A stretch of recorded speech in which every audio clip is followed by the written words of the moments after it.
حضور میں نے گزشتہ ماہ امریکہ میں خبر پڑھی اخبار میں کہ ایک خاتون جس کی بیٹی ہوئی تو اس کے پیٹ میں یوٹرس نہیں تھا. جب اس کی شادی ہوئی تو اس بڑی ان کو پرابلم ہوئی تو اس سے انہوں نے ہر یہ سوچا کہ جو لڑکی کی ماں ہے اس کے اور جو میاں ہے اس کا اس سے ٹیوب ٹیسٹ میں فرٹائل کر کے اس کی ماں کے پیٹ میں رکھے جائے.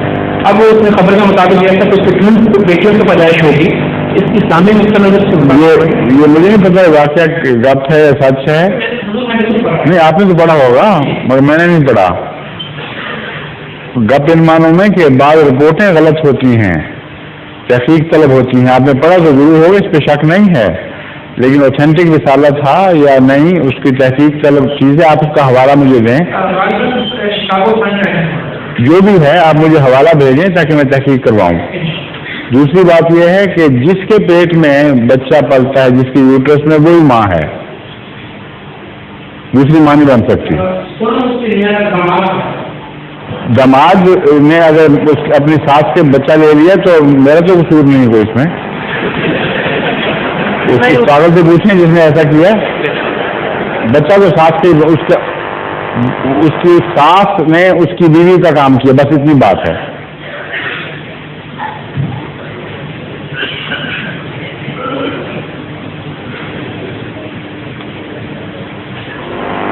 ظہور مہدی آخر